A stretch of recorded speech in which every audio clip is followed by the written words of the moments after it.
Yo. Yo, it's time to talk that sports talk with Cooper and Big Man.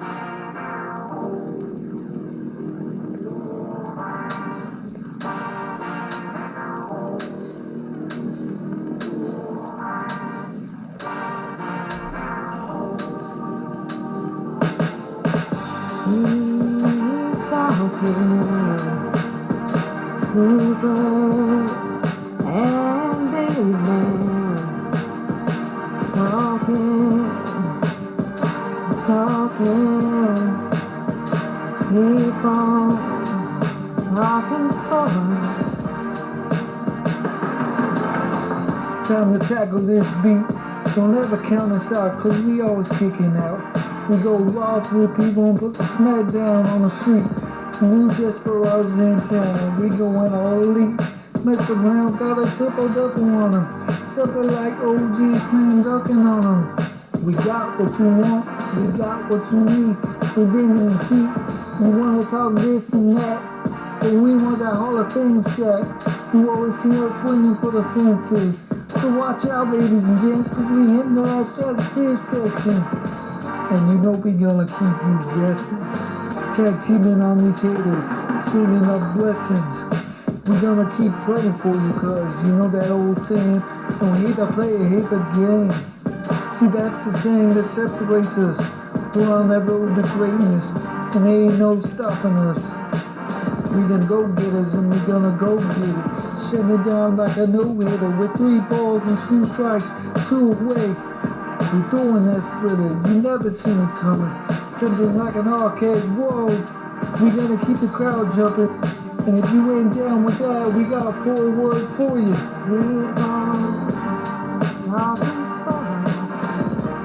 Cause it's sports talk with Cooper and Big Man.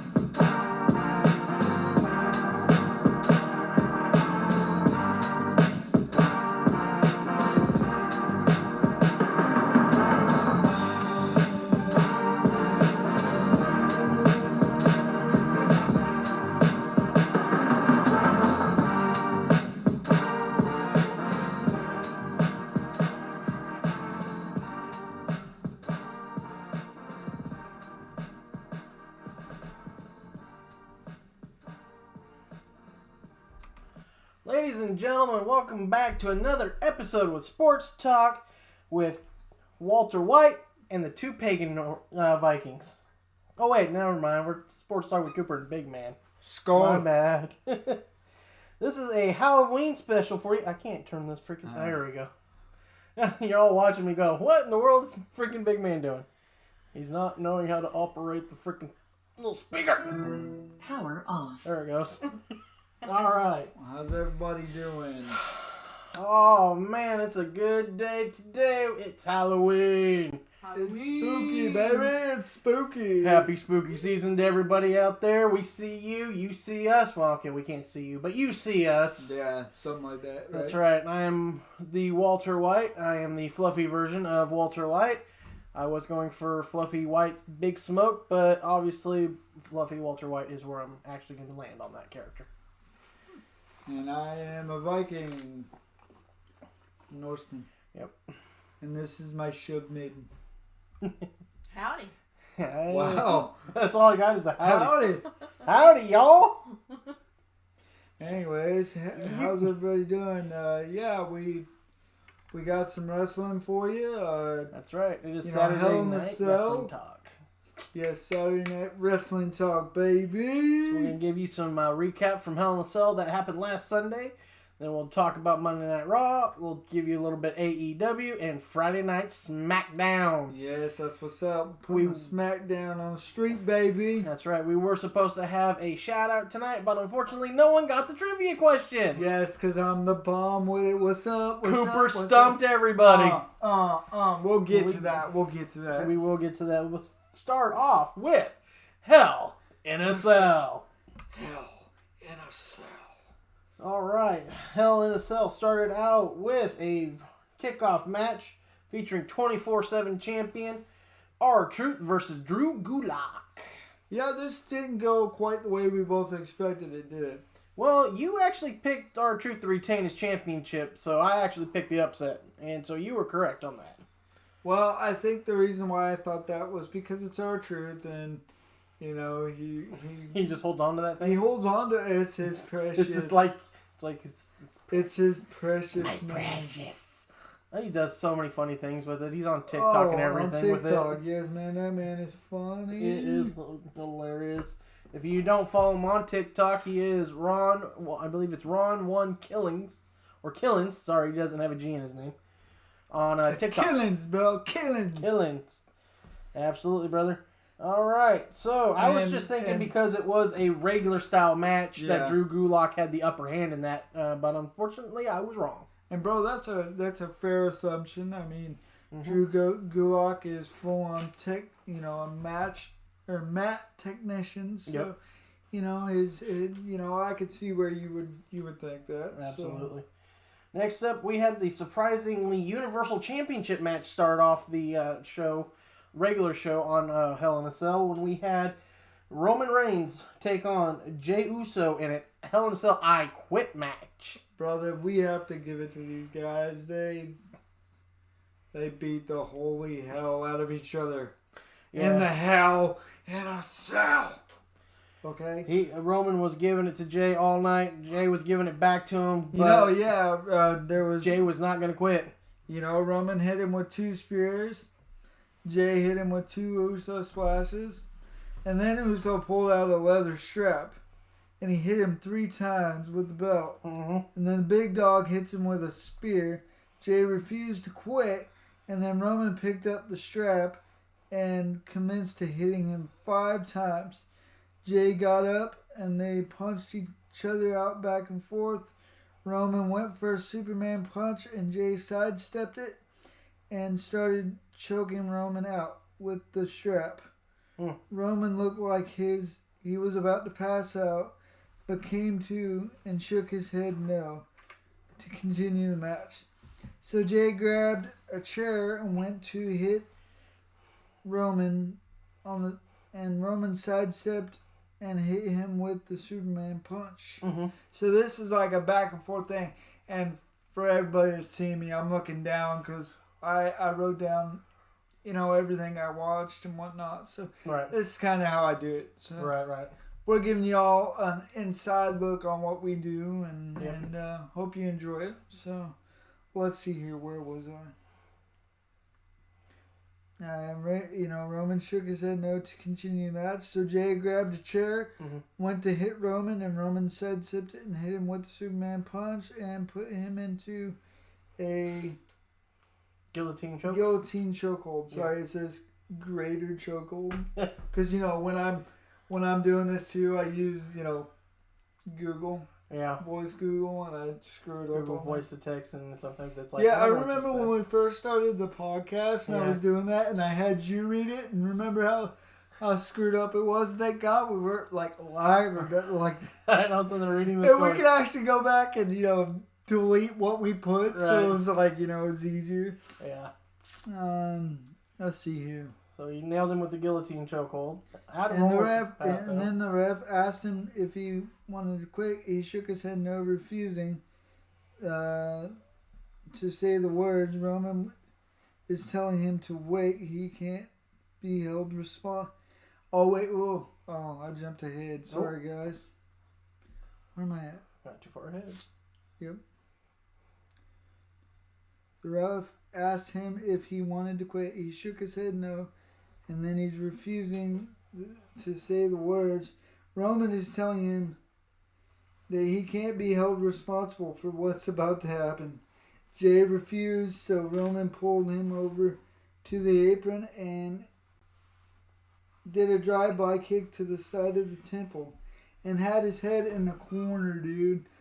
In the corner, smooshed it in between the corner and the ring post. Oh, so it was like, oh, dude, that was crazy. Man. It was like watching a train wreck, dude. Just this whole match, dude. And not only that, but the emotion of these two men. Your cousins. Mm-hmm. I can relate to that. Fighting with cousins, we all do. We all love each other, but we do have fights. So yeah. I mean, and then let's see here. And then he grabs this, the steel steps and wedges his head into it and does it again. Oh. Yeah, man. It was like, oh my God. And I'm sorry, but Jay refused to quit all night long. He was refusing. All night until the very end of the match. Mm-hmm. And when all hell literally broke loose. Yeah, it was crazy. Had WWE officials and security breaking into the Hell in the Cell to try to separate Roman from Jay, because he looked like he was about to murder him right there on pay-per-view.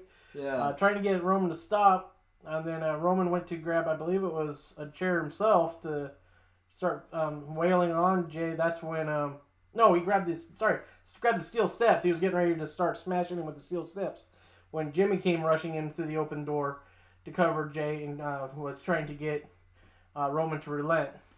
And he did for a minute, but he was playing possum. Yeah, he ended up playing possum.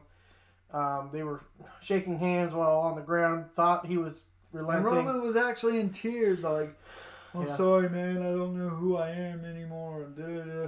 Just playing possum, and then he pulled him down in the guillotine chokehold. And once again, and that's when held him there, and Jay comes through, and like, man, fine, I quit. Yep. And, and the dramatic ending to that wasn't only that, but at the end of the match, he walks up the ramp, and there's the Wild Samoans, man. Mm-hmm. So, crowning him head chief of the family. So that was quite the ending to that match, and man, you could just see the emotion. And absolutely, I mean, the very next match, it was hard to follow. Yeah, it was hard to follow that. You got to follow that up when you're Elias and Jeff Hardy. Yes, in a singles match. This was a little bit of a backstory. Elias was allegedly hit with a vehicle on a Monday night show. Was it Monday night or SmackDown? It was supposed to be I think it was supposed to be a SmackDown, because I think they were still on SmackDown. They were still on SmackDown at the time. Well, anyways, Elias gets hit by a vehicle, and they tried to say that Jeff Hardy was the driver of said vehicle, and this is what started the feud between the two of them, which led to some guitar smashing. Yeah, and I mean, not only that, but I think they brought Elias back and this storyline back because Elias went away to actually drop a music album. Yeah. It's called The Universal Truth, and it dropped on Monday. Yeah. So, I mean, I haven't heard any of it yet. I might give it a listen. I might not. No. He didn't seem... I don't know. Maybe if he's faking this kind of crap song thing he's doing right now as a character, maybe I might give it a listen. But if it's anything like his true character right now, I don't want any part of that. Well, and hello, Winston decided just to let himself right on into the This is our dog pagan dog. here. It's our pagan dog. Our pagan dog. We have another that's actually the mascot, but he never shows up for anything. Yeah, the cat never shows up. He's Cooper. Because he's, Cooper's quite the asshole. Whoa, wait. I was trying to avoid saying that. Were you trying to avoid that? Why not? Why not just come out and say it? He is kind of a... I know we cuss, but I mean, just straight out saying that he's an a-hole is kind of a little much. I mean, if it slips, it's one thing. But when you just come out and straight up say a-hole, it's kind of sorry, guys. He responds to that better than he does his name. He does. Jeez, I wonder how that happened. I have no clue. Mm-hmm. No clue whatsoever. Don't you point at me. I'm pointing at both of you. Whatever. Anyways, so Elias ended up mascot. He shows up. Look at this. Yeah. Anyways, Elias ends up winning via disqualification against Jeff Hardy, which is just dumb. I mean, what was it? Jeff hit him with the guitar. Well, what happened was... Yeah. Well, what happened was... It's just a match that had to follow the At the end of the match, Elias went to go out of the ring because, he does that all the time. Went to go out of the ring. He grabbed the guitar. He was going to swing it at Jeff Hardy. Jeff Hardy countered and grabbed it from him and hit him with it. So, turnabout's fair play. It is what it is. And not only that, but they've been having this chair or this guitar swinging thing going on for the past couple weeks. They went our black and white cat. Yes, they're all joining us because usually when we do the podcast, I'm not here and I'm attending to them. Yeah. So, but we figured with it being Halloween, we wanted her to join and Absolutely. And plus, she's have also going fun. to give her own insight later on when we talk about Smackdown. Oh yes. So, anyways, it's just basically a match, unfortunately, that had to follow the Universal Championship, which was a great match. So, Yeah. I mean, that's why I don't get why that match technically wasn't towards the end of the show. I get Or more towards the middle of it, yeah. Yeah, where you don't have to follow that. I mean, especially with one that's not really a stipulation match. Nothing's really on the line. Just, Yeah, they don't bragging rights. Really, honestly, it's kind of like, what are we doing here? It's a grudge match. Yeah, but I match. mean, honestly, I don't understand the placement in the matches anymore. I really don't Sometimes it doesn't make sense to me.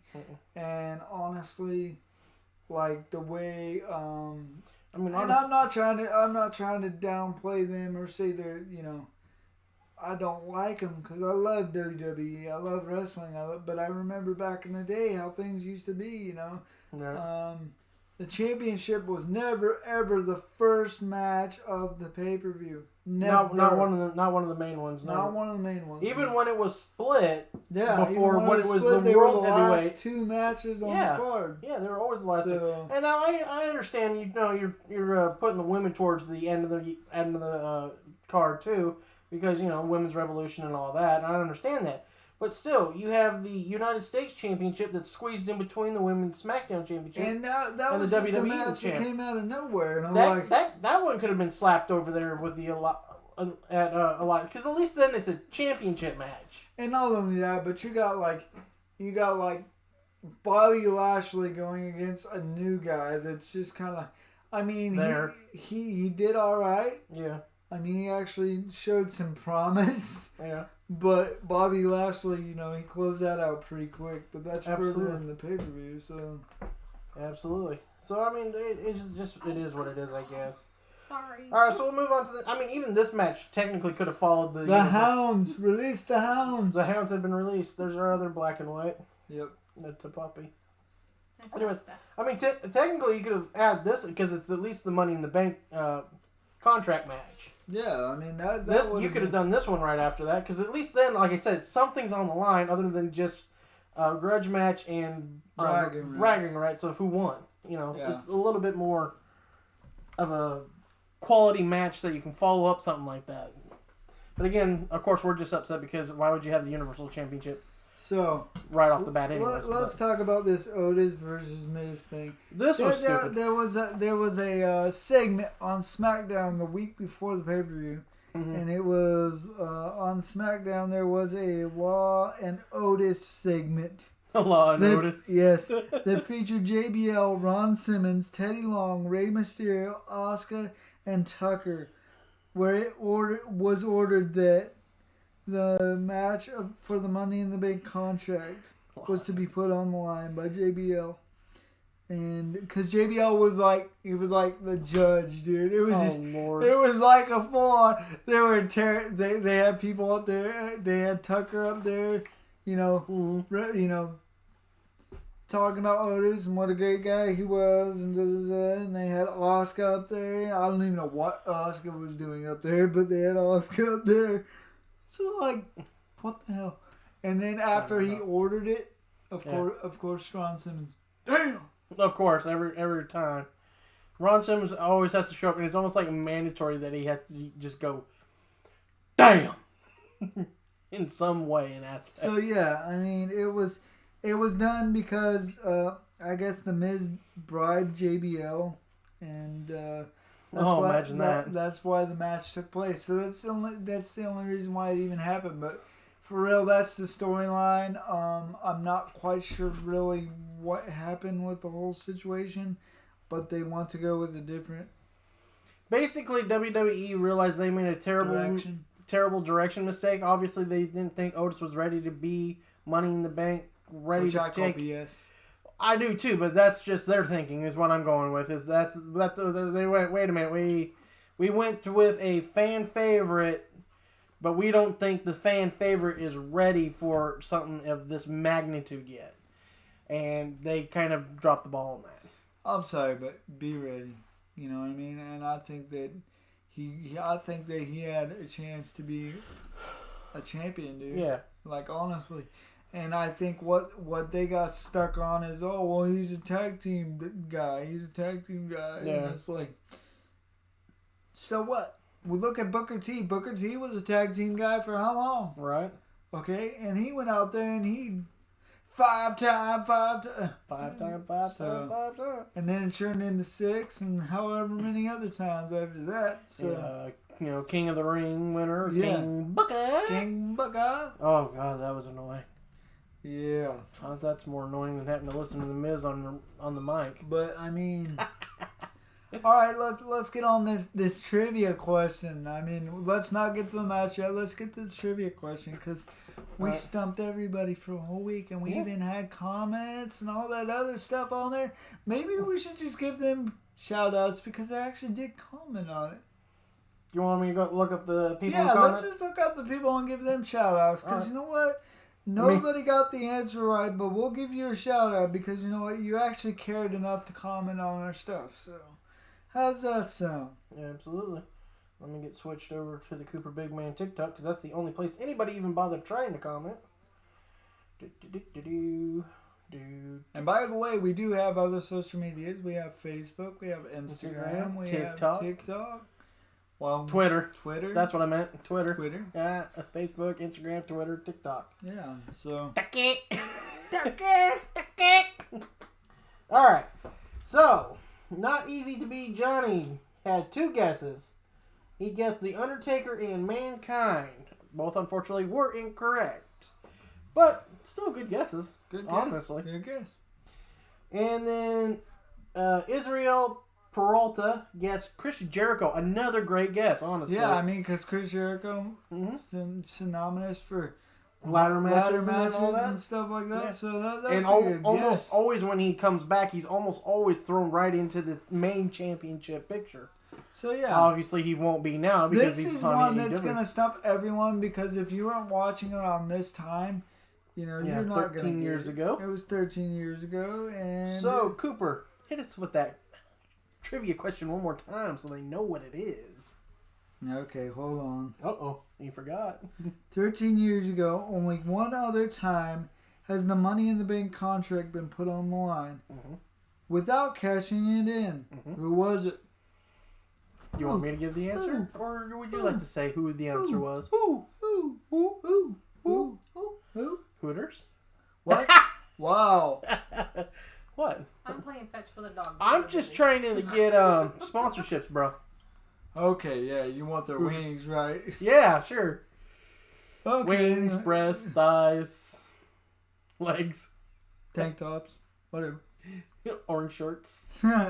Anyways, I bet I'd look good in some alright, orange shorts. anyways, let's get back to what we were talking about. What were we talking about? Oh yeah, the trivia. Who was the? What's the answer? Since we didn't get the correct answer. Mr. Kennedy. Who? Or Mr. Anderson now. Who? Mr. Kennedy. I'm just messing with you.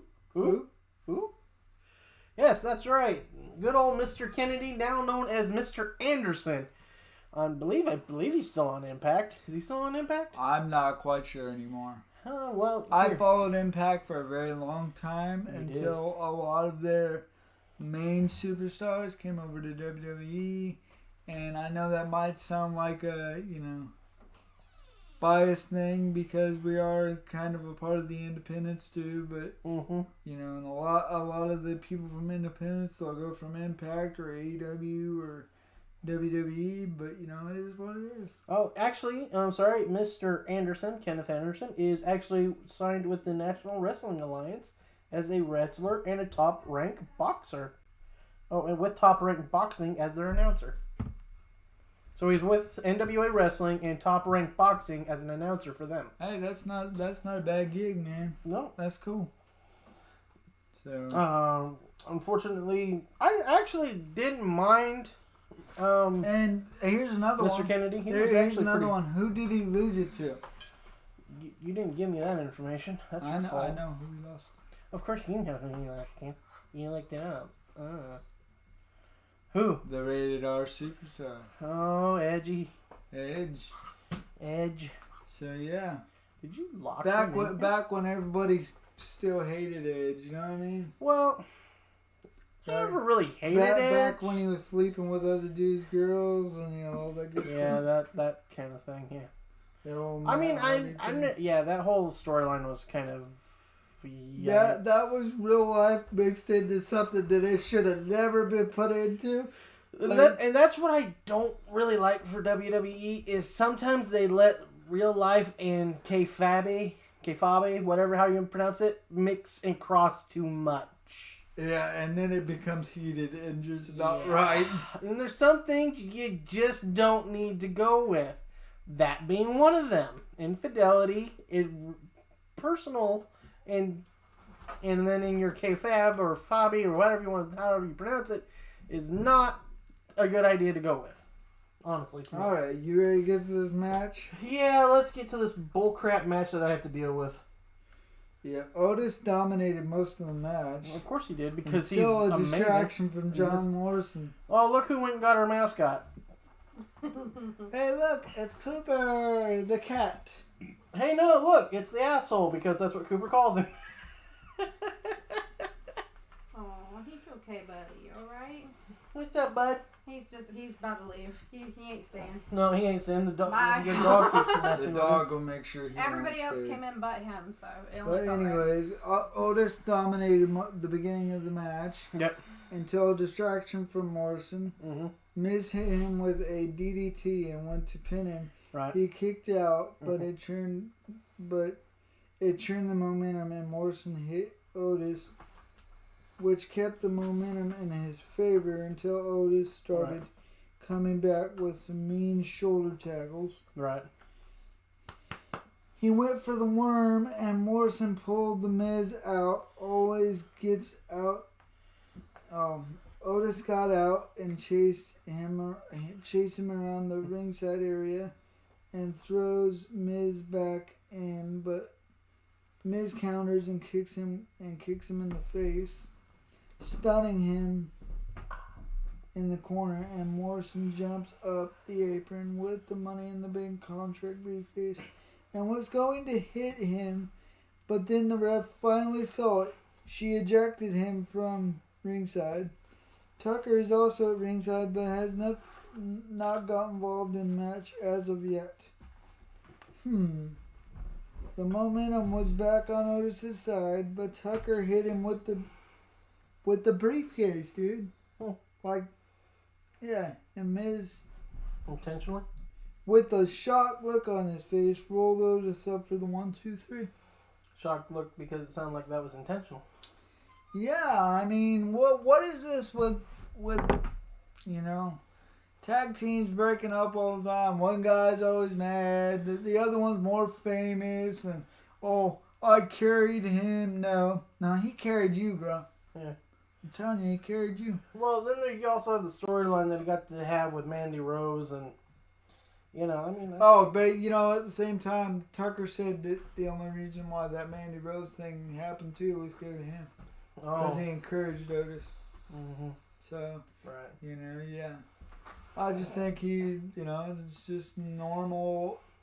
Let's break a tag team up. What's the best way to do it? Well, I mean, they already started it with that WWE draft, so. Yep, and usually around this time of year, everything is just, it's wild, it's crazy, and it's sometimes cool, sometimes it's not. Yeah. So, it just sucks because I like, Tucky! Right. We almost had a Carlito reference there. So some things are cool, some things are not cool. That's just not cool. That's not cool. You're not cool. Carlito cool. You need an apple. Yeah, right. All right, man. We're going to move on from that pain in the butt thing to my victory in predictions. Sasha Banks defeating Bayley to become the new Smackdown Women's Champion in a Hell in a Cell match. This match was so crazy and back and forth, dude. That I was writing stuff down and I finally gave up, man, because they just kept countering each other. And I was like, counter, counter. And I will say though, Sasha took a damn beating, dude. I mean, beating. And I didn't think she was going to win. I really didn't. Yeah. So. But I called that. You called it. One. Yep. So let's see here. What else we got? I think a lot of that had to deal with the experience that she already had inside Hell in a Cell. Well, not only that, man, but I think that, you know, that helps. The best friends thing, that helps a rivalry too. It does. So I mean, and I'm sorry, but those two women have been showing out for the past couple of years now, better than the dudes. So you know they have. I mean, I think that should have been the main event. Even before we got Crazy Bailey, we got Hugger Bailey was still showing out a lot too. Yeah. So Babyface. We like both Baileys, but you know it is what it is, man. But I think it's a little weird. She kind of my daughter doesn't like it. She's like she misses Hugger Bailey. Yep, she misses Hugger Bailey. Yep. And when I was watching the pay-per-view, she comes out and she's sitting on the couch. She goes, "Dad, aren't they friends?" She goes, "Why are they fighting?"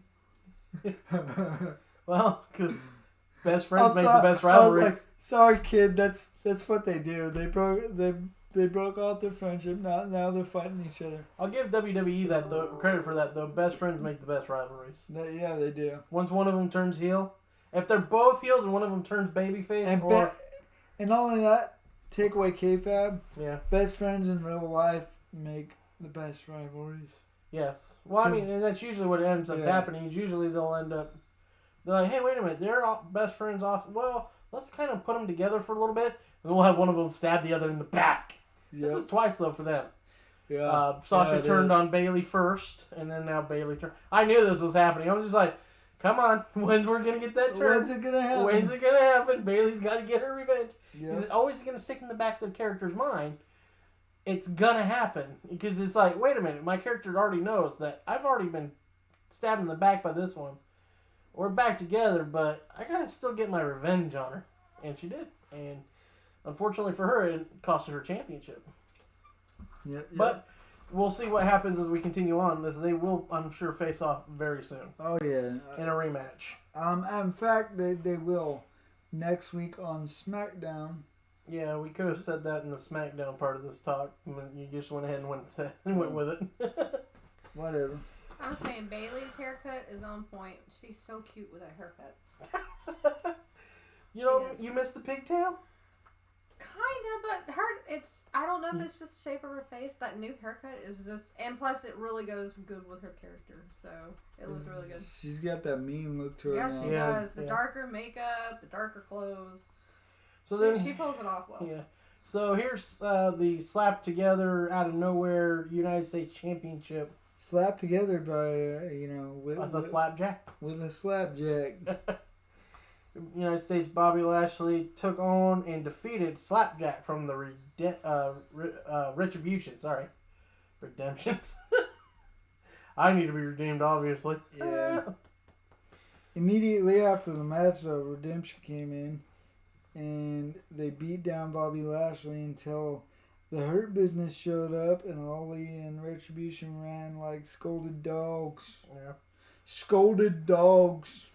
Yeah, I don't know. This is like, I don't get the super crews that they've been coming out with lately. I mean, why did they do that? And especially when they bring out, when they call up people now, like, oh, it worked with the Shield. Oh, it worked with Nexus. Oh, it only worked with the Shield because there was 3 of them. Yeah, and it worked with the It wasn't a whole crew. And it worked with Nexus because you had so many different talents that were there, you know what I mean? So. And then the Nexus then morphed into the Core. Yeah. And then it failed. They kind of ruined that, though, when they kind of had John Cena pretty much bulldoze them by himself, basically. Yeah. After it was a Monday night show when the whole Monday night roster destroyed them, and then at the pay-per-view, Cena got 4 of their guys to help him with the Nexus, but then he basically destroyed the team by himself. Yeah, man. In the pay-per-view. So that was just a waste of the Nexus. I understand you don't want to make your superstars look bad to a bunch of technically still kind of ragtag nicks NXT wrestling talent, but you still got to make them look respectable in their loss. Oh, yeah. And that's what destroyed, unfortunately, that the Nexus. When they tried to regroup, it's become I the think core. they've learned from that and they're trying to do better. But I just think that Which is why the it's Shield like- was successful. it's like you can't follow the Shield. I don't care who you are. Run your mouth, come in there. Oh, we're the new whatever. Yeah.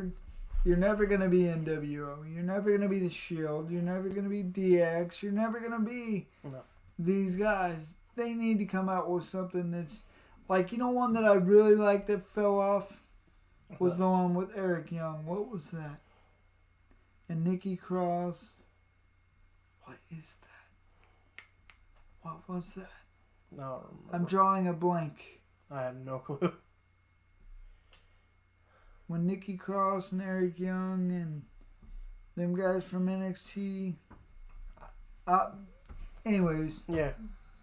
you have to have a certain, like the Wyatt family. You have to have a certain way about you that like just draws attention, and I don't really see it with Retribution. I see a makeshift wannabe Shield. Yeah.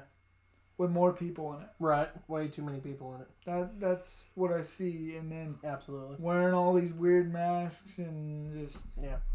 it's like, nuts. okay, are you trying to play Purge? What are you doing? Yeah. So And then your leader is Ali. I mean, they needed to do something with Ollie. This wasn't it. this wasn't it. No. I mean, I thought it was kind of cool though that he was the hacker. That was kind of cool. Yeah. I mean, but then to have him end up being the leader of Retribution was kind of like, okay. The hacker thing was kind of funny though. So It was kind of cool. I loved when everybody thought it was CM Punk. They're like, CM Punk's the hacker. No, he's not. All right, man. And then finally, we end the night with the shocker of the night. Drew McIntyre, WWE Champion, took on Randy Orton inside Hell in a Cell. But it was the master of the RKO that came out as champion. that was crazy, dude. I mean, Whew, what in the world? I mean, before the match could even start, you know, Orton was dressed in like a security outfit. Mm-hmm. McIntyre was coming out to the ring, and Orton, you know, came at him and like, you know, was gonna beat him, but you know, McIntyre was ready for it, and they just ensued to beating each other even before the match even started. So Right. you just knew it was gonna be a train wreck, dude. Absolutely. These guys made it all the way to the top of the freaking cell, okay? Mm-hmm. And you know, I guess Orton already had a lead pipe up there. He had smacked McIntyre with it. Right. And then Orton proceeded to climb down, and McIntyre, you know, of course, followed there on the side of the cage, and Orton smacks, you know, McIntyre's head, because through the match, most of the match, he was targeting his head and his jaw because he had broke his jaw. Right.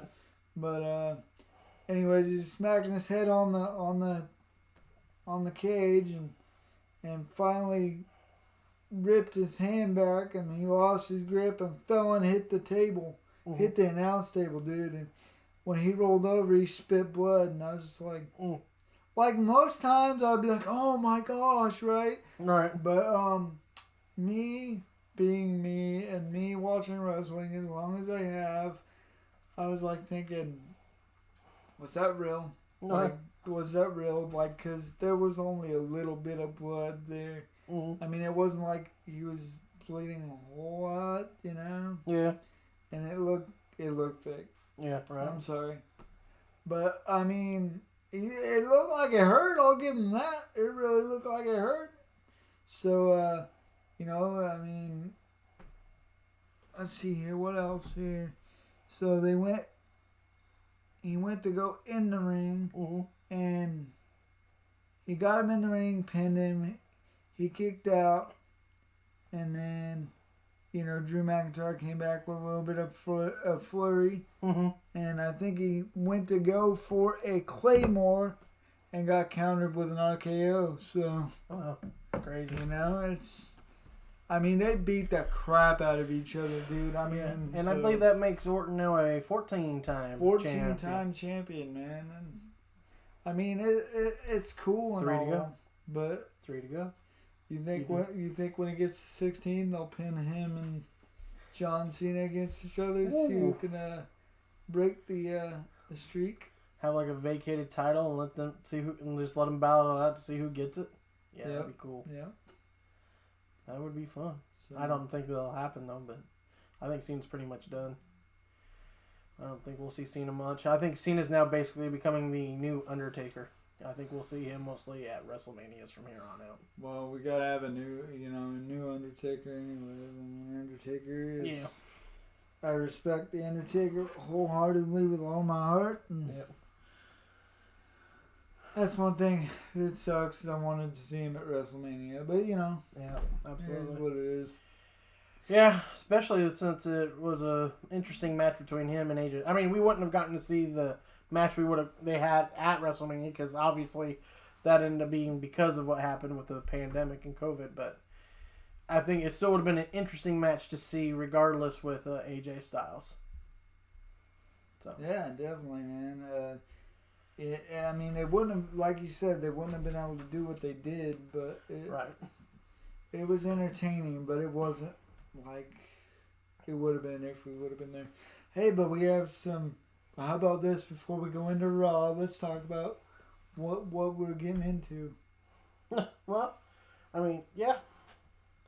So Cooper got it set up. He's been paying attention to WWE for a little bit, and got a notification to do an update for his request to get on Thunderdome, and we got on. So we'll be on Monday Night Raw next Monday night, which it's gonna be is awesome, November dude. 2nd. I'm Looking forward to that. I'm really excited. From everything I've done my research on, it's kind of like being there. So yeah, I mean, we will definitely not have this lousy angle when we do it. No, we will have a better angle, and maybe we'll have it cleaned up more in here. And by the way, this is the Cooper Big Man Studio. Yeah. It don't look much like it right now. We just moved into our big house. Yes. You know. So we have our studio. We're gonna get it set up. It's gonna look nice. We're gonna have our own little spot back here and do interviews, things like that. Absolutely. So, and it's gonna be nice. Right now, with everything going on, I think it's fair we can announce it, can't we? What do you want to announce? That we're on a new. Oh yeah, so we got on to Age of Radio. We're on our. We'll be doing podcasts through that. Basically, they're gonna help push us out to Spotify, iHeartRadio, Apple iTunes, Stitch, and of course we'll still have the YouTube channel. That's where our audios will now be posted. So hopefully, if you guys love us still, hopefully you'll find us out on one of those apps, and we should be coming out soon. I know our advertisements start in December. So hopefully soon, probably that's when we'll actually end up being probably pushed out to those. So we'll keep you all in the know, but like I said, we'll keep posting links on how to catch us on YouTube still. So that way if we do this style some more, you'll be able to see us, of course. Maybe we should start a Twitch too. That would be cool. We have Twitch. We have Twitch? Yes. We never use it, so... Well, I would much rather have didn't we start it right when the pandemic kind of went? So, yeah. Basically, what I would probably appreciate with that, though, is we're going to have to figure out a hardwire for that, because that being that far away from the router is going to be a bit of a pain. Yeah. At least with recording like this, we can upload easier. Yeah. So, that's what we'll be doing there. On a side note from that, I just want to give a big shout out to Coach JV and Jeremy and say thank you guys, man. Yep. We appreciate being on your platform. We do. And, we appreciate it. You know, I've worked really, really hard in the 3T Academy to get to where I'm at, and I'm ready to keep going, baby. Ready to make big waves in the podcast area. So let's do this, brother. Yes, sir. All right, we're going to speed things up, bro. We just hit the 45-minute mark. Yes, let's do it. All right. So let's do a little blitzkrieg in here. Raw. What happened on Raw, Cooper? Let's see here. Raw. Oh, man, I got to pull it up. I can tell you what we're going to be able to enjoy this week on Raw. When we're on the... Sweet. Hold on. And I was correct. I got a match that I predicted this match that's happening this week on Raw. I can't wait. Okay, we had Monday night started with the Survivor Series qualifying matches. All right. So AJ Styles versus Jeff Hardy. No. Let me guess. AJ. Yeah, AJ Styles won. So we'll say that. And then, I'd rather have Jeff, but that's me. And then, of course, at the end of the match, Elias came out and hit Jeff Hardy with a guitar. Which leads Big to the shocker there. Which leads to the match that I predicted that would be happening soon, and I was right. It's happening this Monday. And then Survivor Series qualifying match, Keith Lee versus Elias. Probably Keith Lee. Am I right? Hold on. Oh. It had to be Keith Lee. Yeah, Keith Lee won. Oh, yeah. From a distraction with Jeff Hardy's music going off. Then after that, Elias was standing in the middle of the ring, and Keith Lee was going backstage, and Jeff Hardy came out and hit Elias with a guitar. So it's like musical guitars all night. Oh, yeah. Musical chairs, musical guitars. Yeah. That type thing. Which, like I said, leads to a match I'll tell you here in a minute.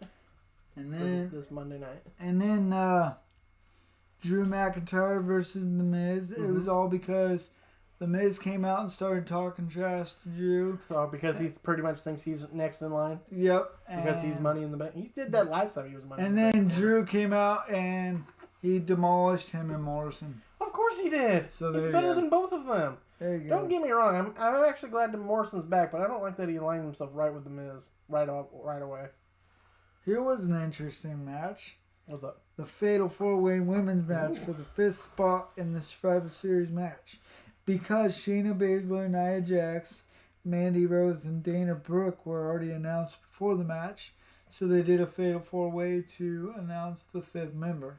Okay. The only thing that sucks is the person that actually won. Who? Lana. Oh, dude, and everybody was... Lana won? Yeah, she won off of like a fluke pin, dude. Oh, God. Peyton Royce went up for... she had... Somebody was on the outside of the ring. Mm-hmm. I think it was Lacey Evans on the outside of the ring. Mm-hmm. And who was it? Was it Lacey Evans on the outside of the ring? Hold on. Speaking of Peyton Royce, real quick, while you look that up, that's another team that was broken up by the draft, the Iconics. Yeah, that was interesting, by the way. But we'll be talking about her former tag team partner when we talk about SmackDown.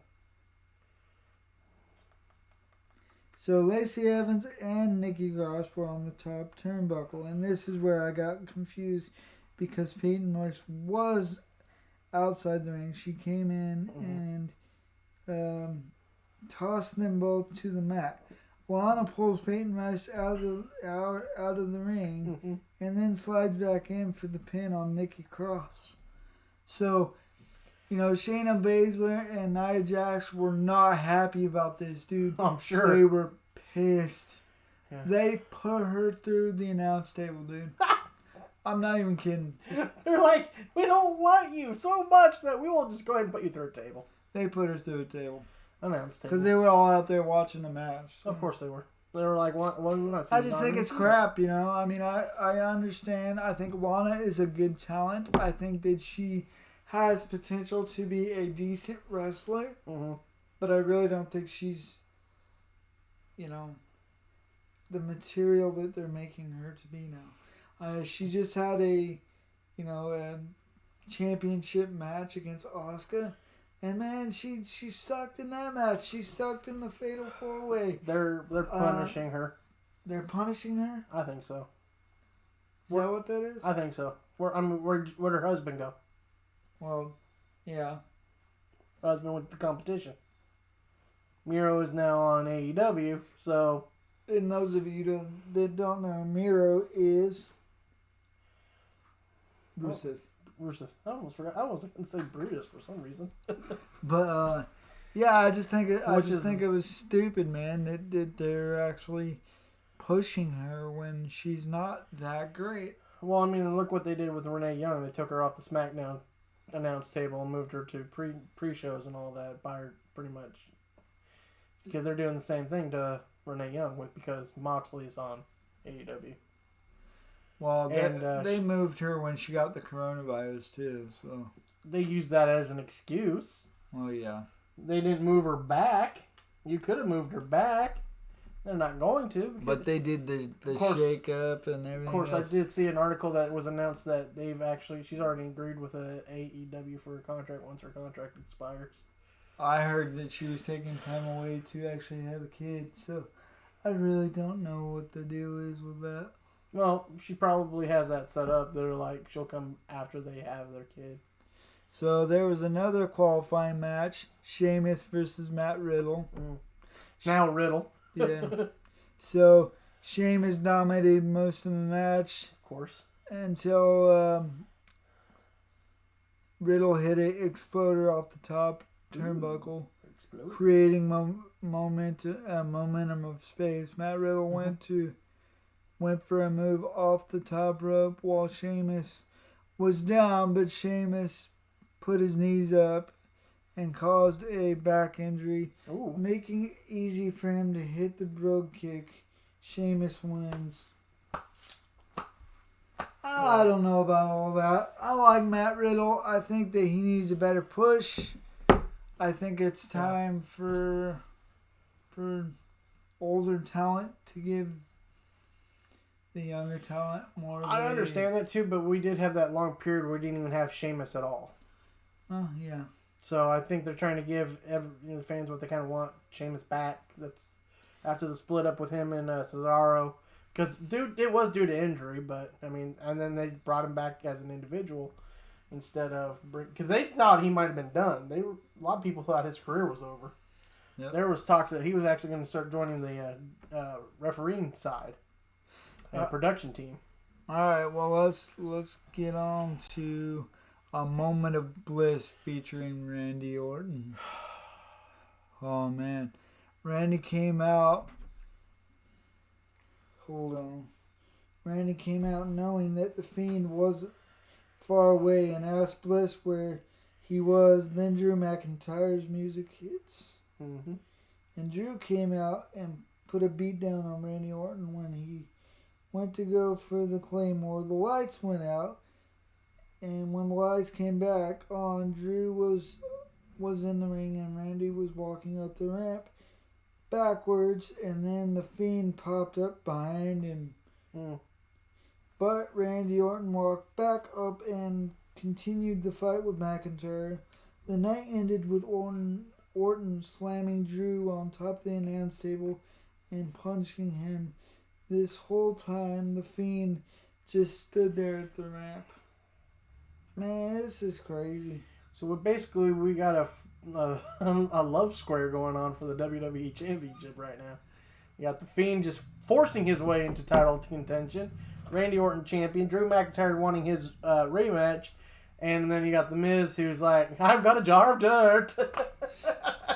Yep. I got the magical jar of dirt that automatically gives me a championship match whenever I want. Exactly. So we ready to get on to SmackDown? Do you want to keep this in chronological order and talk about AEW? Yes, let's talk about AEW. All right, let me get over to AEW. AEW. And to tell you the truth, folks, I haven't watched AEW in a while. It's nothing against them personally, and I really I had this conversation with you, didn't I? Mm-hmm. And she kind of brought me back too. I like AEW, but without the crowd there, it's kind of hard to pay attention and like them. I know that Cody Rhodes recently had a match with Brody Lee. It was a dog collar match or something to that effect, and yeah, I've seen some highlights of that, and that was pretty brutal. It's pretty brutal. So. Yeah. For some reason, because I wasn't on the app for a while, it kicked me off where I was. So I'm gonna go back and figure out where the flip I was. Yeah. So I mean, we had that conversation, didn't we? We did. We did. And what did you tell me?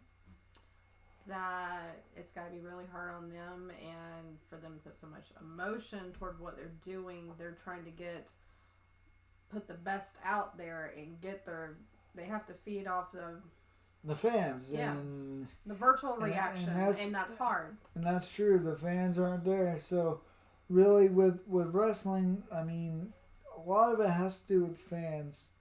I mean, you get that nice pop, you know what I mean? And watching it, it's kind of weird because it's kind of like watching the Independents now. I mean, I love the Independents, don't get me wrong.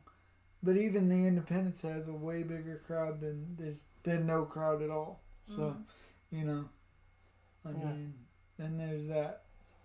And we're waiting on some of them to start back too. Yes, still waiting. You know, hopefully we'll get to work with Rick Knopf again and IWA, and you know, maybe Jason Duggan.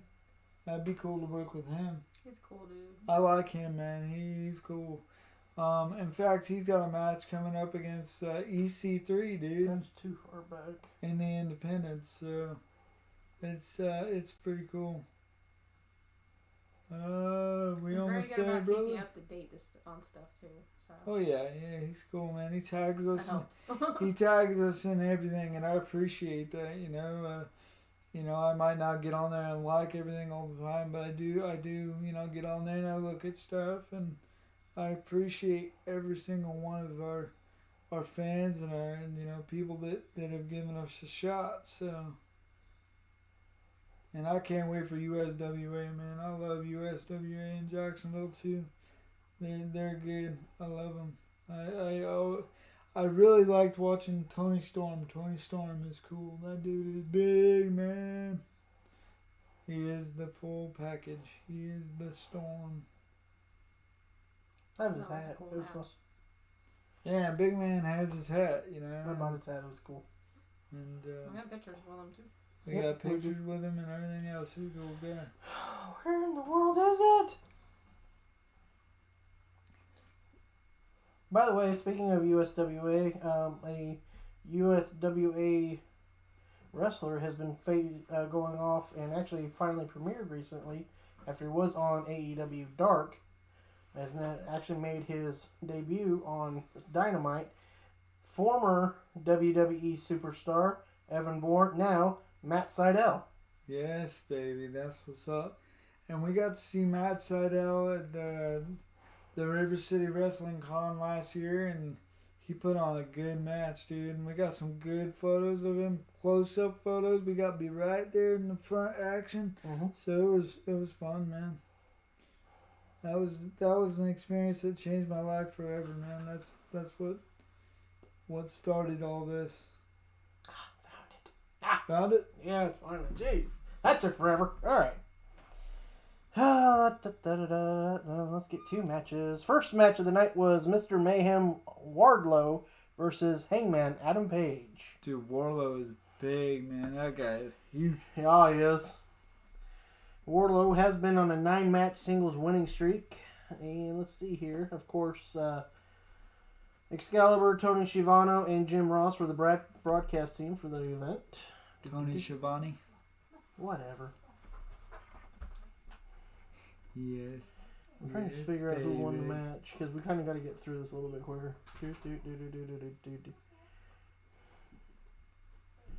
Okay, Wardlow sent Page for a ride with the wicked F10. Wait, an F10? What the hell is an F10? Is that worse? How's that worse than an F5? I don't know.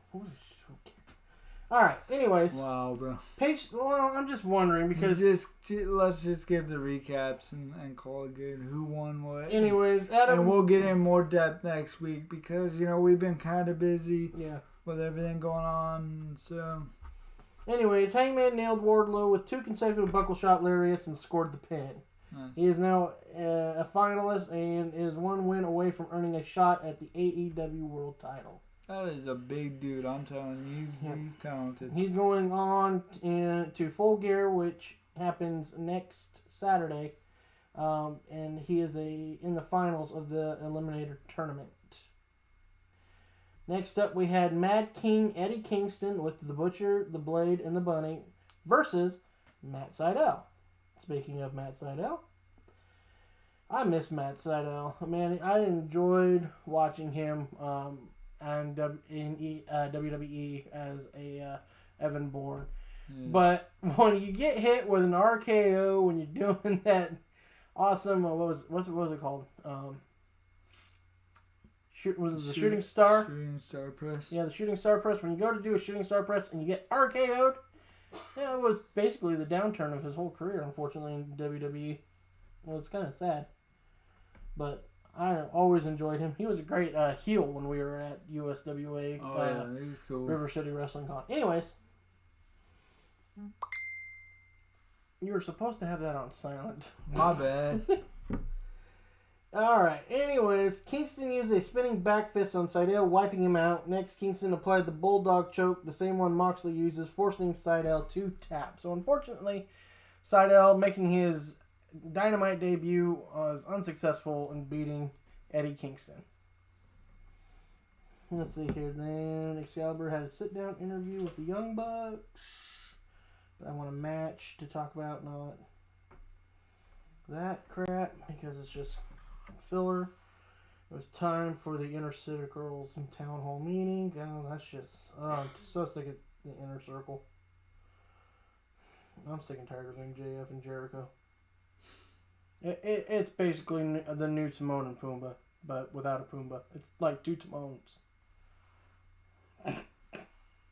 2 Timons.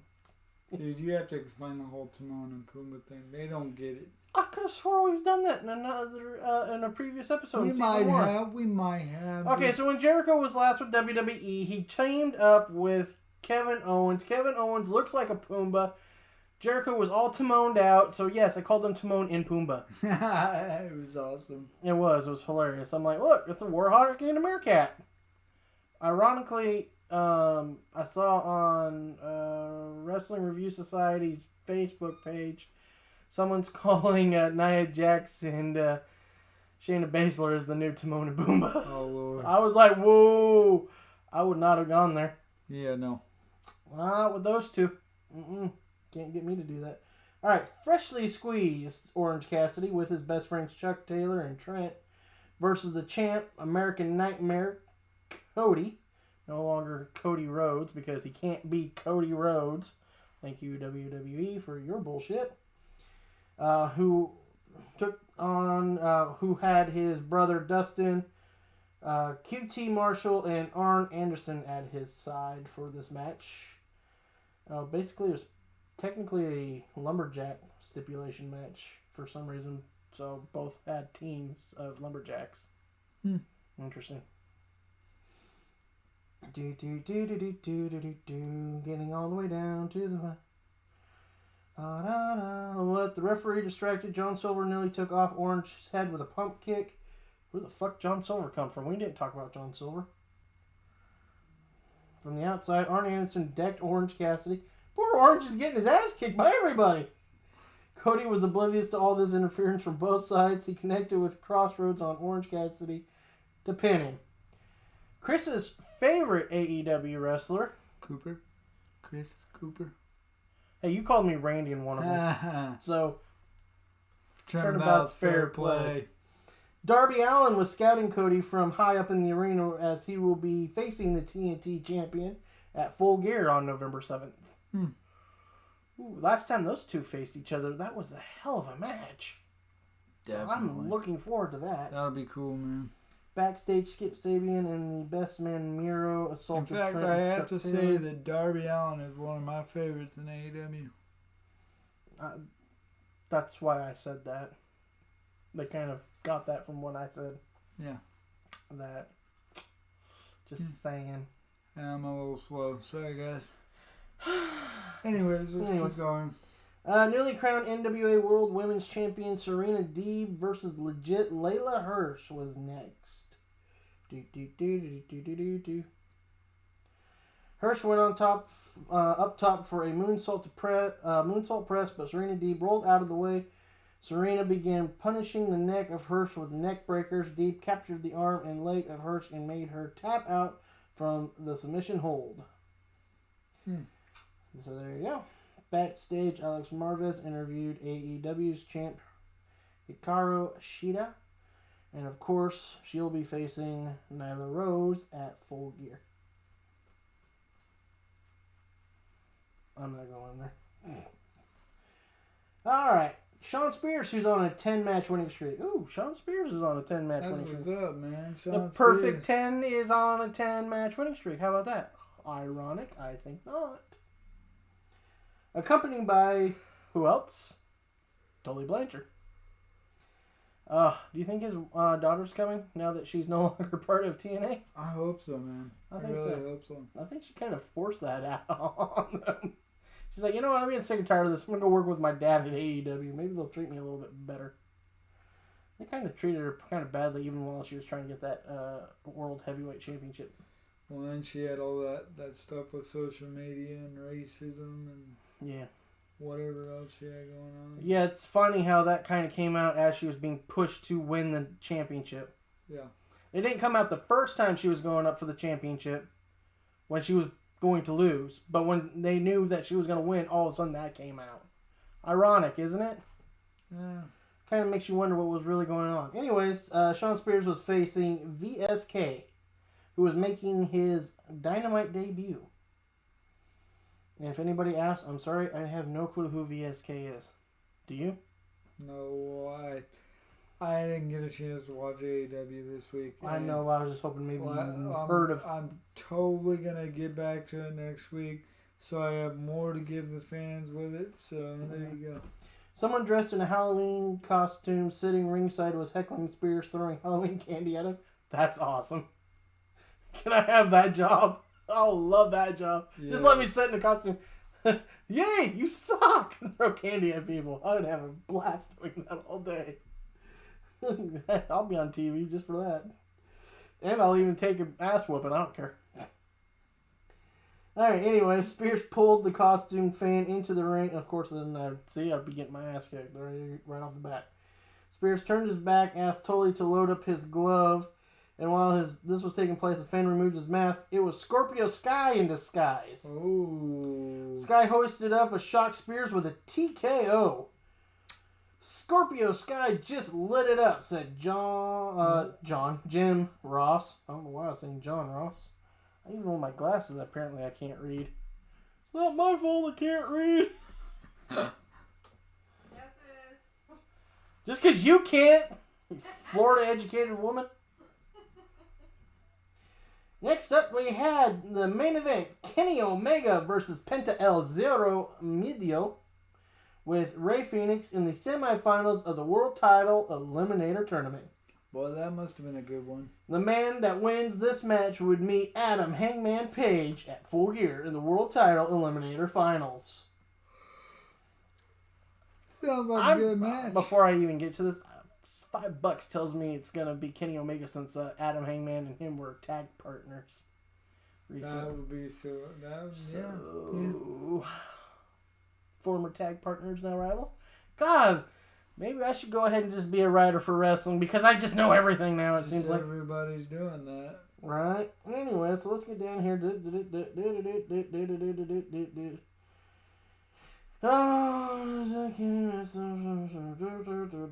right back up. Are we doing the Where the hell's the end of it? Here it is. Alright, Penta El Zero Miedo uses the ropes as a springboard but landed right into Kenny's knees. Kenny planted him dead center in the ring with a one-winged angel and scored the pin. Wow, predictions. Called it! Called it. It was a long and winding road, but Kenny Omega finally reaches his destination, said Jim Ross. So at Full Gear, on November 7th, on the pay-per-view, it will be Kenny Omega versus Adam Hangman Page in the World Title of Eliminator Tournament Final. Winner will face AEW champion. Who's AEW champion right now? Oh, Jon Moxley. Duh. I forget. He doesn't do much as champion right now for some reason. He kind of just gets in weird spats with people. I don't know why. It's a little weird. I mean, you got to keep your champion for a while. Yeah, I guess.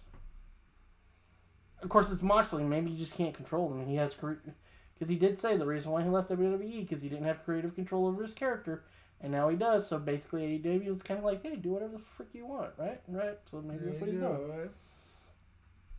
So if you're gonna let him have free range, there you go.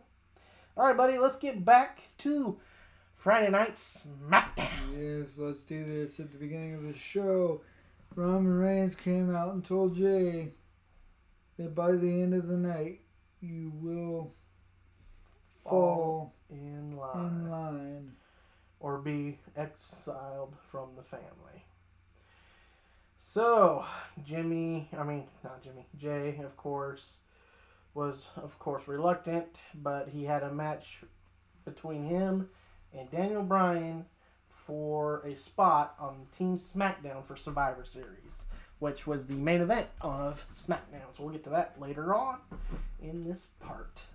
So SmackDown Survivor Series first qualifying match was Kevin Owens versus Dolph Ziggler. That's a Timon and Pumbaa waiting to happen. The match was back and forth. Robert Roode tried to get involved and got ejected. Of course. From it and was back and then it went back and forth and KO got the stunner for the W. Not surprising, honestly. And I didn't do a whole lot of, analysis for this because it was just... It is what it is. It is what it is. It is what it is. So there you go. One of their favorite TikTok things there, buddies. But here's a triple threat women's... Oh! Tara! Come on! Survival Series qualifying match. We're talking about your woman. Oh. Come on. You need to come interject. Sorry, I was busy. It's okay. And trying to keep all the fur babies in there. Billie Kay. It was Bianca Belair, Natalya, and Billie Kay. Bianca got the W. How do you feel about that, Tara? Well, let's do a little prelim to that. They were talking about who should be the leader of the Women's SmackDown team, which then was made by the WWE official to say, well, guess what? Winner of this match is automatically on the team. Yeah. Because all three were thinking they should be the leaders of Team Women's SmackDown. Now, Tara, sorry for interrupting you. How do you feel about Natalya not getting this victory? Besides pissed. Darn it, that was the first indication I was going with. I know, right? It's bogus. Bogus? Bogus. That's the best word I can come up with. I was mad. I can kind of agree with that. Natalya's been a part of the WWE for a very long time. Mm-hmm. And rich family history. I think she always needs to be a part of these big matches, and because her name brings the fans. Yeah, it does. It really does. So, but what I wanted to take away from this match and say about this match was, what the hell is going on with Billie Kay? Dude, she was wrestling like she didn't even know how. I mean, honestly, they never looked good together, even with the Iconics her and Peyton Royce. They were always this basically comedy. That's why people were so, appalled when they ended up beating Sasha and Bayley and Tamina and Nyla in that triple threat women's championship match, because they really aren't the talent. And of course, it's also not their fault. They don't really get developed either. One of them was Peyton Royce. Peyton does have some talent, yes, but they were still mostly there as a comedy team, not really a legit threat for the women's titles. So in conclusion to this, I say Billie Kay needs some work. I think she would honestly benefit from being sent to NXT. I will explain it as I did earlier today. She reminded me of plastic Barbie that could not fit into her clothes. Okay. And she looked stiff. That's from a woman's perspective. Yeah. I like that. I do too. And like I said, I think she would actually benefit with going back down to NXT, where she can get more singles action and develop herself. And rebrand herself too. I know they're kind of technically already rebranding her because she's a solo act now on Smackdown because of the separation from her and Peyton. But honestly, Peyton could go on to Raw and be fine, whereas Billie Kay was not ready. And I think since they've been doing this weird superstars going back to NXT, trying to make NXT more legit third brand, I still don't understand that myself. But anyways, if you're going to do this, send Billie Kay back to NXT, let her rebrand, redevelop her skills, and then you could probably bring her back to make her more a legit contender for these type of matches, and eventually maybe a women's championship match down the road. Yeah, I agree with that. Let's move on. Let's go with what happened next after that when Murphy came out to apologize to the Mysterio family. Oh Lord, I don't want to talk about this angle. It's just it's crazy. But instead of Dominic and Ray coming out, Seth Rollins came out. Mm-hmm. The Messiah. Oh my God. Which, by the way, he was technically saying he was going to change to the SmackDown Savior instead of no longer being the Monday Night Messiah, but he's still going by the Messiah. I don't know what the hell's going on anymore.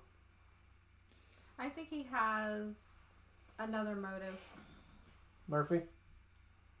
Not Murphy. Definitely Seth Rollins. I think he would use him from either point in perspective. However it went, he had an idea of what he wanted to do with him. True. Oh yeah, I can buy that. He's methodical. Yeah. Mm-hmm. But I still don't like the angle.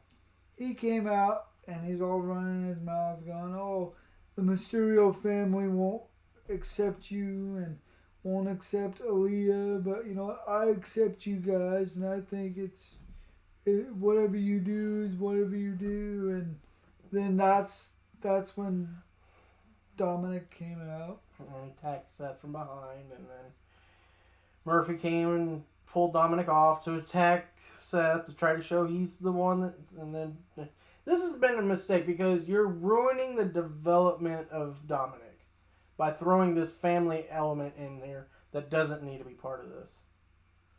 Unless, I guess, we're trying to make Aaliyah a superstar too. Is that what's going on? Because eventually she's going to have to start fighting at some point? I think that sounds like a pretty good prediction. I don't know. I mean, I haven't really read into it. And I thought it was kind of odd that they brought her into the fold, because I really thought it was supposed to be Dominic, and then like his dad was going to be like his manager for a while, and then he'd be on his own. Yeah. But this whole family debacle, it kind of reminds me of when back in the day when they had Eddie Guerrero claiming to be Dominic's dad. And then they had a freaking ladder match for the adoption rights to Dominic or whatever it was. Yeah, it's just like whoa. Or Seth could try to use Aaliyah to bring Murphy on board. Well, Murphy's technically already on board. He didn't seem like it today. Well, of course not, because he did get his butt kicked the previous Friday night. I'm just saying there's a whole thing going on there. Well, I know, but the storyline is just dumb. Honestly. It's so proper. And honestly, I like to see Seth Rollins back in the title hunt. As a good guy. I think he is just... They've played this bad guy role with him for too long, and this whole Monday Night Messiah or Messiah crap is not... It's blasphemy. It needs to... You're not God, Seth Rollins. Needs to go away. You're not God. You're not gods. You're nothing but... Of course, I kind of feel bad because I was the one that always said this. After he got rid of his blonde streak, I was like, what is he trying to be, Jesus? now Rainy. Now look at him. Backfired, brother. Thank you. I was just being a smart ass, but apparently someone went, hey, you know what? You kind of look like Jesus. Let's go with this. Let's go with this. Oh, Lord. And he's like, sure, why not? Yeah, let's roll. It might be more believable that Murphy was wanting to come out there and ask for forgiveness if he didn't put his hands on Dominic yeah. and then At proceed to put his hands on Rey Mysterio. Mm-hmm. To be honest, I would have took the beating like a man. If you're wanting, Or as like you also said, just try to flee it. Yeah, or flee it. Yeah, or try and get out of there. Yeah. So I mean, honestly, I think there's more motive to what Murphy is doing, and it's to divide the family. Yeah. So anyways, let's move on from this whole debacle. It's the soap opera part of wrestling. So let's get out of here. I have a joke theory.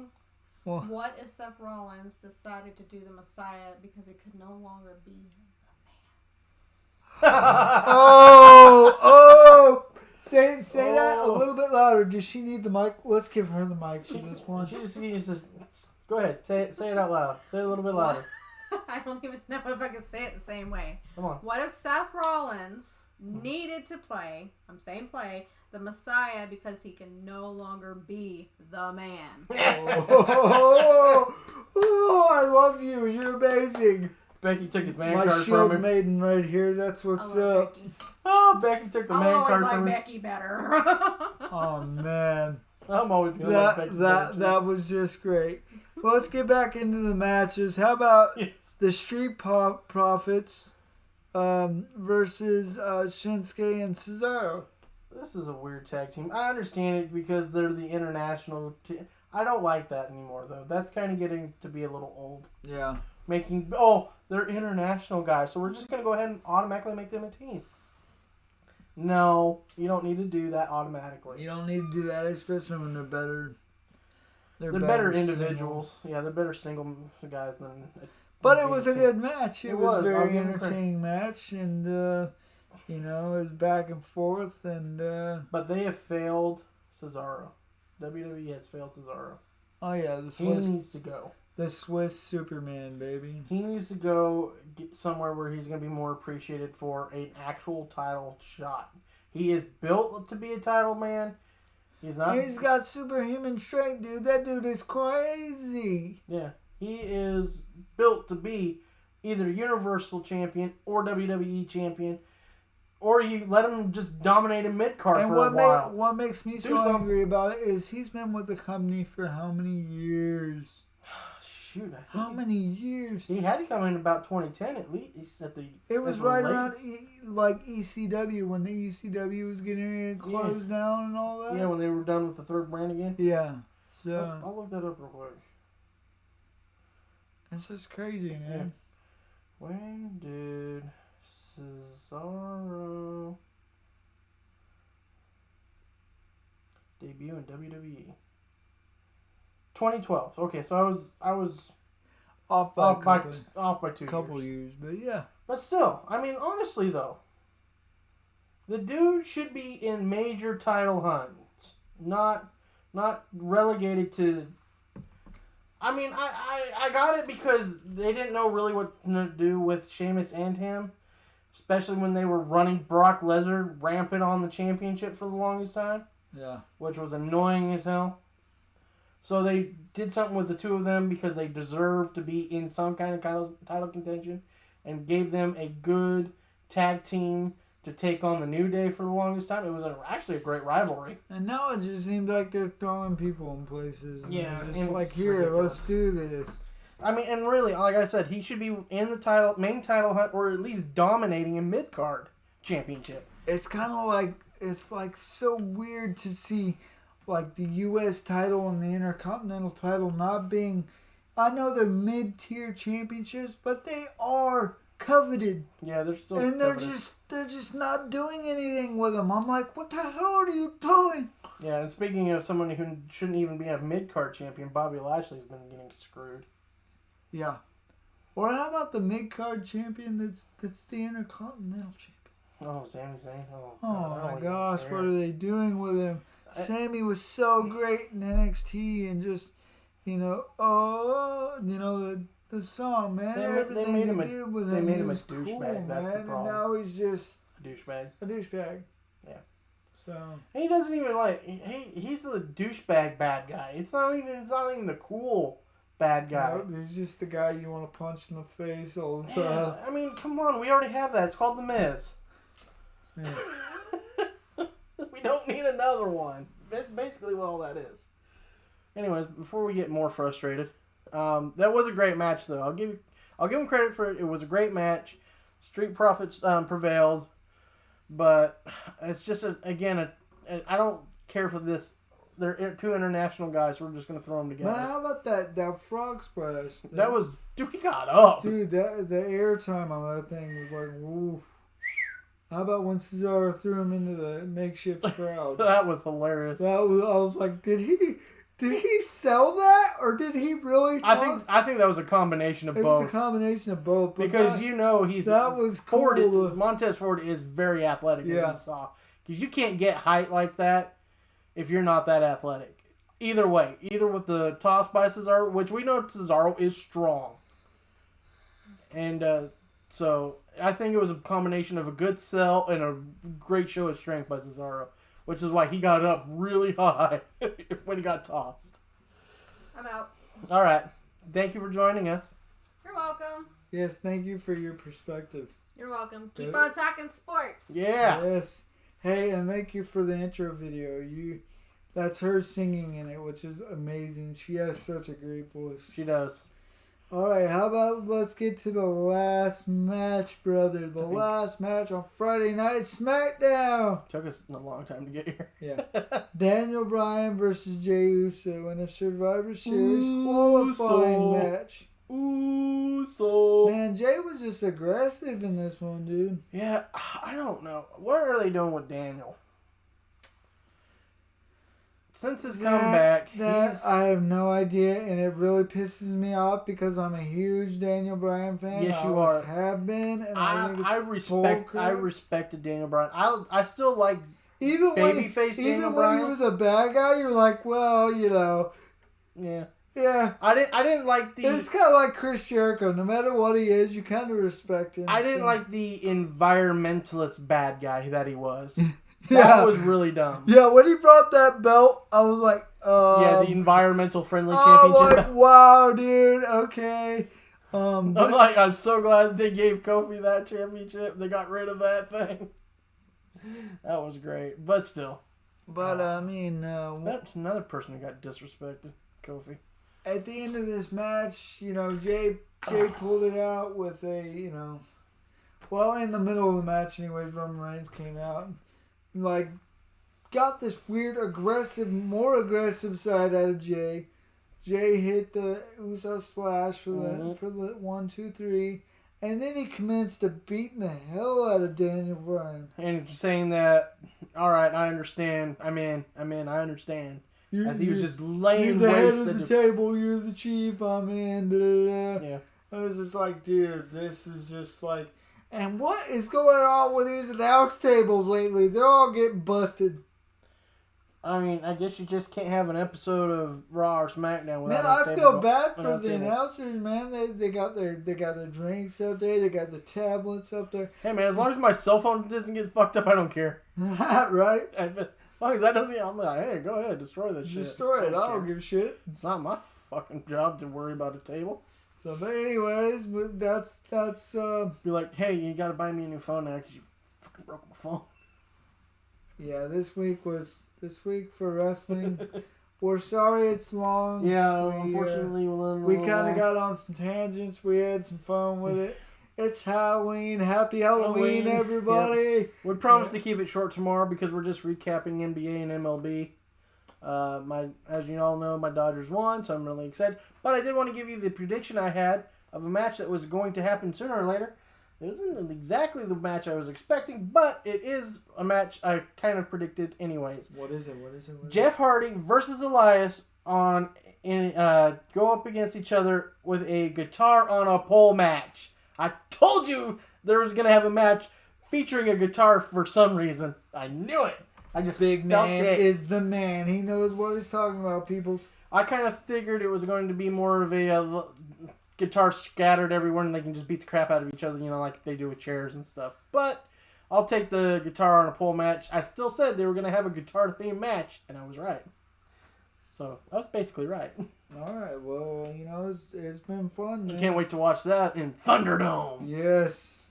And I hope you all see us on Thunderdome. If you do, give us a shout-out on Facebook, Twitter, Instagram, or TikTok. We will be posting that.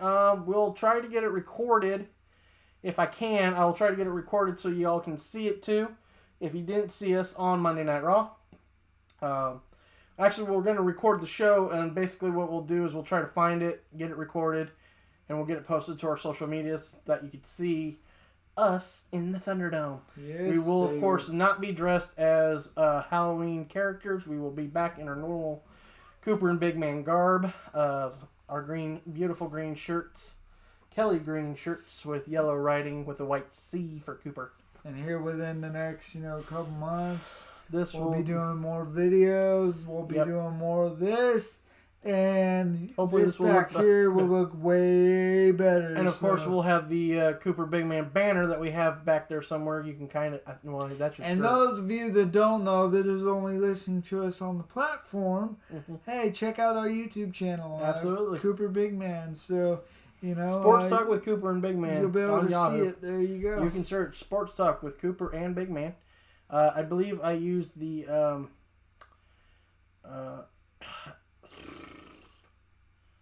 I can't remember what they call it. Ampersand. The ampersand symbol, which is the symbol for the and. The crazy looking one. Yeah. It's Shift 7 on your keyboard when you're looking for it. So yeah, look it up, man. We definitely love some new subscribers, and Absolutely. All right, Cooper, I think we're done. Are we calling it quits? We I done think with so. this? I'm tired, man. Yes, lights out, baby. It's time to call it a night. We appreciate you stopping by. I'm going to stop being Walter White for a minute because my eyes are tired of me. And I'm tired of it. My hat's coming off. Look, I do have hair still. The hat made it look like I was bald. That's why I went with Walter White. We appreciate you guys. Love y'all. See? Heart for y'all. Pieces. That's what I do on my TikToks Deuces, now. what's up? Pieces, deuces, 22s. It's a 22. Oh, Lord. TikTok, what have you done to me? You've warped my mind. All right, guys. And as always, keep on talking sports.